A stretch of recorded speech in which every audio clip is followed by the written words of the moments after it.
सावलिया सेठ की जय।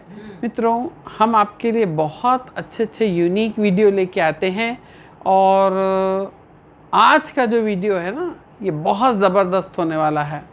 आज जिस चीज़ मैटर पे के ऊपर हम लोग वीडियो लेके आए हैं वो है काला धागा। अब आप समझेंगे काला धागा, नज़र वज़र का कुछ बता रहे हैं क्या? यह नज़र का बता रहे हैं, स्वास्थ्य का बता रहे हैं, इसके साथ साथ ऐसे लोगों का जो लव वंस हैं हमारे, जो नाराज़ हैं, हमसे बात नहीं कर रहे हैं, फ़ोन नहीं उठा रहे हैं, उनके लिए भी ये बहुत ज़्यादा फ़ायदा करता है, ये जो प्रयोग मैं आपको बताने वाला हूँ। सबसे पहले एक चीज़ ध्यान रखिए कि ये सब के तरीके अलग अलग हैं, हमको पहले उनके तरीके समझना है। अगर एक काला धागा अगर हम ले लेते हैं, ये 2 उंगली से आप पकड़ लीजिए और धागा इतना लंबा है कि आप पूरे दोनों हाथ ऐसे फैला लें, जितना जहाँ तक ये 2 उंगली तक आएगा, यहाँ तक उतने में उसको काट लेना है, उतना बड़ा धागा लेना है। अब आप देख लें उसको, सिंगल तो इतना बहुत लंबा हो जाएगा, उसको डबल कर लें, डबल करके गर्दन गले में कहाँ तक आता नाप लें। इसके बाद में इस दोनों, जब आप सिंगल धागे को डबल करेंगे तो 2 बन गया वो, तो उस 2 डबल धागा जो है उसके ऊपर में आपको 9 गांठ लगानी है, 9 गठान लगानी है। और ये गांठ आपको लगानी है हनुमान जी के मंदिर में जाके लगाना है। हनुमान जी का कोई नाम उच्चारण करते हुए या हनुमान जी का कोई मंत्र उच्चारण करते हुए, ओम हं हनुमते नमः, ये मंत्र भी आप जाप करते हुए एक मंत्र बोलें और 1 गठान लगा दें। ऐसे करते हुए 9 गठान आपको लगाना है और 2 सिरे बचेंगे, ये दोनों को जोड़ के 10वीं गठान, 10 रुद्र हैं तो 10 गठान इसके अंदर लग गई। और मंत्र बोलते हुए आप गठान लगा देंगे। फिर दोबारा हनुमान जी के जो पैरों के नीचे का चरणों, वो वाला पैर जो उन्होंने एक तरफ उठा के रखे हुए हैं, हनुमान जी का पैर एक ऊपर रहता है और एक नीचे रहता है, तो जो पैर उन्होंने उठा रखा है उस पैर के तलवे के नीचे का थोड़ा सा सिंदूर लेना है। उसके बाद वही मंत्र जप करते हुए एक एक गठान के ऊपर में आपको लगाते जाना है। पहले ओम हं हनुमते नमः, फिर गठान पे लगा देंगे, फिर दूसरा मंत्र बोल ओम हं हनुमते नमः, ऐसा बोल के लगा देंगे, तीसरा, चौथा, पांचवा, ऐसे करके 10 गठान आपने लगाई है उसके ऊपर में आपको ये लगा लेना है। इस धागे को एक पीपल के पत्ते के ऊपर रख के, पीपल के पत्ते के ऊपर रख दें, हाथ पे एक पीपल का पत्ता, फिर इसको ऐसे गोल लच्छी जैसी बना के उसके ऊपर रख लें। इसको उल्टे हाथ, सीधे हाथ से इसको ढक दें। एक बार हनुमान चालीसा का पूरा पाठ कर लें। फिर उसके बाद कम से कम 5, 21, 31 कितने भी बार राम नाम का उच्चारण कर लें। और जिस भी व्यक्ति को आपको आकर्षित करना है, आकर्षित का मतलब जो हमसे रूठ गए हैं या जो जिन्हें हमें मनाना है, चाहते हैं कि वो अटेंशन दे आपको, उस व्यक्ति का नाम लेते हुए आप ये माला को गले में पहन लेंगे। बहुत ही सरल है ये। दूसरा, अगर आपको ये चाहिए कि आपके घर की रक्षा हो, तब आप क्या करेंगे, आपके घर की जो चौखट है, हाइट में, ऊपर में हाइट की तरफ के उतनी लंबा एक माला लेना है, एक यानी माला है ना, एक धागा, काला धागा लेना है और उसके ऊपर में 108 मंत्रों का, हनुमान मंत्रों का जाप करते हुए, ओम हं हनुमते नमः बोलते हुए 108 गांठ बांधनी है। 108 गांठ बांध जाएगी तो उसको फिर उस माला को वापस जोड़ना नहीं है। इस दोनों छोर को, आखिरी ये 2 अलग अलग छोर हो गए, इन छोर को जोड़ना नहीं है सीधा। तो आप अपनी चौखट के ऊपर उसको ऐसा आड़ा, ऊपर वाली चौखट पे, ये वाली जो चौखट है ऊपर, चौखट के जो ऊपर वाला भाग है, इसके ऊपर डायरेक्ट उस माला को इस कोने से इस कोने तक अगर आ जाती है, नॉर्मली आ ही जाती है, क्योंकि जो चौड़ाई होती है, जो ऊंचाई होती है दरवाजे की, उसकी आधी होती है चौखट, तो आपके पूरे आ जाएगी और थोड़ा थोड़ा इधर पे लटकता हुआ भी रहेगा। ऐसा अगर आप मंत्र बोलते हुए कर लेते हो, और अगर इसके साथ साथ मंगलवार और पूर्णिमा हो तो आने वाले जो ये पूर्णिमा पड़ रही है, ज्येष्ठ मास की पूर्णिमा है, मंगलवार पड़ रहा है। ज्येष्ठ मास की जो पूर्णिमा है ना मित्रों, ये जान लीजिए कि ये बड़ी ही दुर्लभ है। और जैसे हम शरद पूर्णिमा को मानते हैं वैसे ही ज्येष्ठ मास का पहला मंगलवार, ये बड़े मंगलवार हैं। ज्येष्ठ मास में जो मंगलवार पड़ते हैं वो बड़े मंगलवार कहे जाते हैं। तो जो पहला मंगलवार जब ज्येष्ठ मास का हुआ था, उस समय में हनुमान जी भगवान राम से वनवास के समय मिले थे, तो इसलिए उसकी महत्ता बढ़ गई। और पूर्णिमा तो वैसे 12 महीने की हर पूर्णिमा बहुत ही ज़्यादा पावरफुल होती है, क्योंकि इस तिथि के अंदर में भगवान विष्णु का वास होता है। माता लक्ष्मी इस तिथि में बहुत प्रसन्न रहती है। इस दिन माता लक्ष्मी से संबंधित जो भी अनुष्ठान किए जाएं वो बहुत ही ज़्यादा पावरफुल होते हैं। बीजात्मक जो संफुट युक्त श्री सूक्त है, इसका अगर आप पाठ करते हुए 7 बार पाठ, 7 पाठ का हवन कर दें तो माता लक्ष्मी बहुत प्रसन्न होती है। इस दिन माता लक्ष्मी को गुलाब का फूल भी चढ़ाना चाहिए। थोड़ा सा डिस्क्रिप्शन बताना बहुत ज़रूरी है कि हमें इस दिन कौन से दिन ये करने से हमें ज़्यादा रिटर्न मिलने वाला है।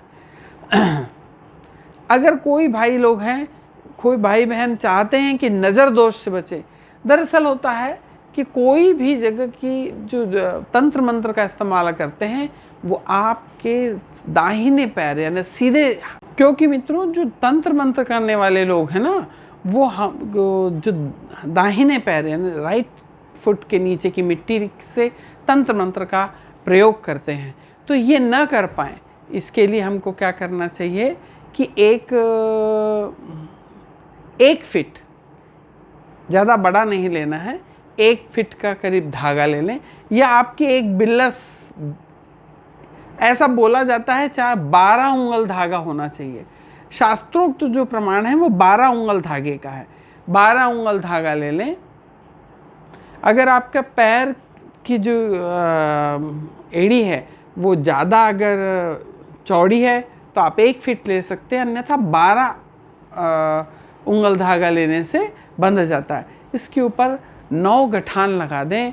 9 गठान लगा के इसके ऊपर में 1-1 बूंद तेल का लगा दें और शनि मंत्रों का जाप करते हुए आप इसके ऊपर लगा के और फिर अपने दाहिने पैर में अगर उसको बांध लेते हैं, वैसे दाहिने या बाएं दोनों पैर में बांधा जा सकता है, इसीलिए कि जिस भी व्यक्ति के पैर में यह धागा बंधा रहता है तो उस व्यक्ति के ऊपर किसी प्रकार का कोई तंत्र मंत्र नहीं कर सकता। माताएं कभी अपने अंगूठा जो रहता है, अंगूठे के ऊपर भी इस धागे को अगर बांध लेती हैं तब भी तंत्र मंत्र का प्रयोग नहीं होता है। अब हम आते हैं कि ऐसे लोग जो माताएं गर्भवती हैं उनको लोग नज़र मार देते हैं, तो उनके लिए क्या करें? तो काला धागा उन माताओं के 7 बार उनकी हाइट के बराबर इतना 7 बार नाप के इतना बड़ा धागा ले लेना चाहिए। उनके ऊपर से उतार कर उस धागे को रात भर उनके सिरहाने रखे रहने दें। उसके बाद उस धागे को उठा के उनके ऊपर से 7 बार उतार कर और इसे किसी पीपल झाड़ के नीचे में अगर ले जाके दबा दिया जाए, गड़ा दिया जाए, तो जो नज़र उनके पास में इस प्रकार का कोई कुदृष्टि यानी इवल आई जो है, वो वक्र दृष्टि जिसको कहते हैं, वो उनको प्रभावित नहीं करती है और जच्चा बच्चा दोनों ठीक रहते हैं। अब हम बातें हैं इस काले धागे के और एक चमत्कार की ओर कि जो लोग बीमार हैं उनके लिए क्या करें।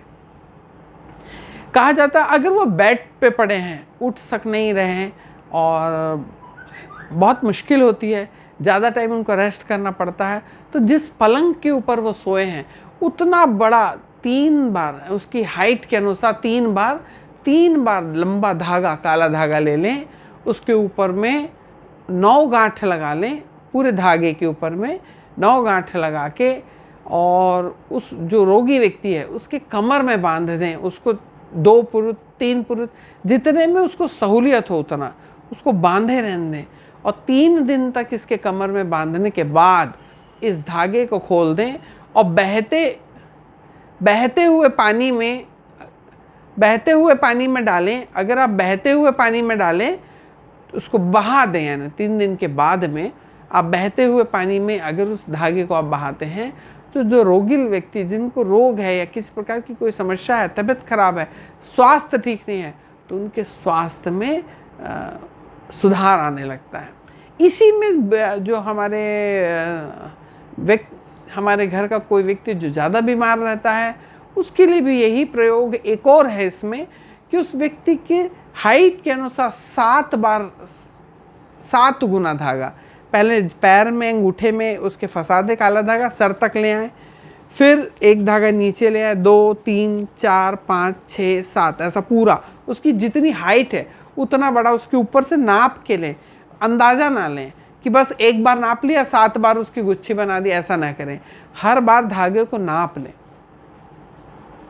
जब 7 बार आप नाप लेते हैं इस धागे को, तो इसके ऊपर में आप शनि मंत्र का कोई भी, शं शनिश्चराय नमः, शनिदेव प्रसन्न हो, ऐसा बोलते हुए इसके ऊपर में 7 गांठ लगा दे और एक सूखा नारियल लें, भेली, जिस पे पूरी जटा लगी हो, जो आवाज़ आता हो, खड़खड़ करके आवाज़ आता हो, ऐसे नारियल और के ऊपर में ये धागे को बांध के जो बीमार व्यक्ति उसके सिरहाने में, सिर की तरफ उसको रख दें।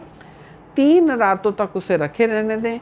उसके बाद कोई अमावस या बुधवार का दिन, अगर अमावस को दूर है और आप चाहते हैं कि तुरंत करना है, तो कोई भी बुधवार के दिन इस व्यक्ति के ऊपर से 7 बार एंटी क्लॉकवाइज उतारना है। इसको एंटी क्लॉकवाइज उतारते बहते हुए जल में इसे प्रवाहित कर देना है। और जब आप उसको जाते हुए देखें बहने हुए, तो मन में विचार रखें कि जो घर का कोई दूसरा व्यक्ति, कोई भाई बहन, पिता, माँ, कोई कर रहा है, वो सोचे कि वो जो व्यक्ति बीमार है उससे वो बीमारी दूर जा रही है।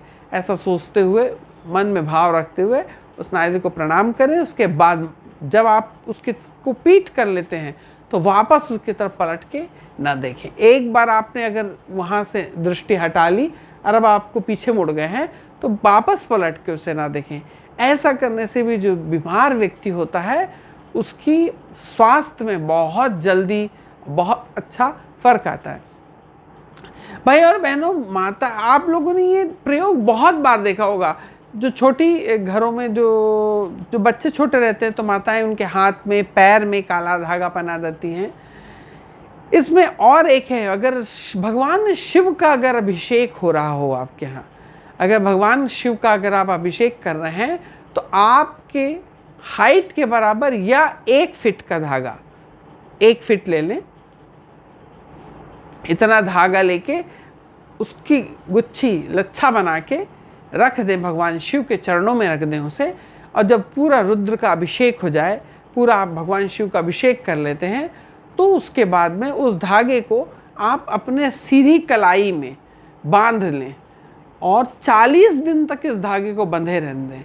40 दिन के बाद आप इस धागे को काटना नहीं है, इसे कभी भी कैंची से नहीं काटना है। इसको आप खोल लेंगे पूरी गठान।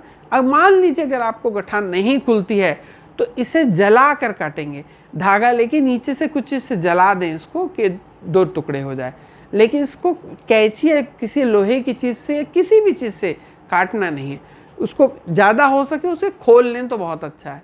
पूरे धागा खोल के इसको भी किसी पीपल के नीचे या बहते हुए पानी में अगर इसको आप बहा देते हैं और हर 40 दिन के लिए एक धागा बांध के रुद्राभिषेक करवा के, भगवान शिव का रुद्राभिषेक चल रहा हो तो नीचे में भगवान शिव के चरणों में इस धागे को रख के 40 दिन तक इसे बांध के रखें।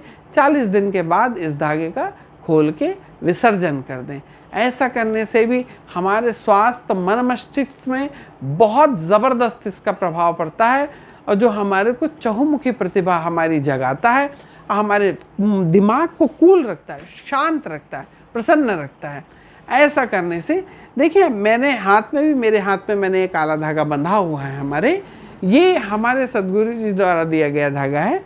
ये 40 दिन के लिए बांधा जाता है। 40 दिन के बाद इसे खोल के जल में विसर्जित कर देते हैं हम लोग। वैसे ही आप लोग भी करें और देखिए इसके चमत्कार देखें। एक छोटा सा धागा और कितने बड़े बड़े चमत्कार हैं। सहजता से करें, सरलता से करें, सुखी रहें, प्रसन्न रहें और YouTube चैनल को सब्सक्राइब करते, जो नए व्यूवर्स हैं वो ज़रूर सब्सक्राइब करें। सोचें कि हमारे जितने व्यूवर्स अभी देख रहे हैं ना, इसमें से 96% इंडियन नहीं हैं। कई बार तो हमने लोगों को ये तक दावा करते थे कि भाई 2 लाख लोग 15 देशों में देख रहे हैं। मेरे तो ज़्यादा अभी सब्सक्राइबर भी नहीं हैं और कोई ऐसे ग्रुप या कोई ऐसा पैटर्न भी नहीं है कि जो बहुत जगह कर कर के वीडियो को चला रहा हो। लेकिन तब भी उसके बावजूद भी आज 96% लोग जो हैं US, UK और UAE, पाकिस्तान और बांग्लादेश, ऐसे कई देशों से देख रहे हैं। तो मित्रों, आप लोगों से भी निवेदन है कि चैनल को सब्सक्राइब कर लीजिए और ज़्यादा से ज़्यादा शेयर करें। नमो नारायण। वंदे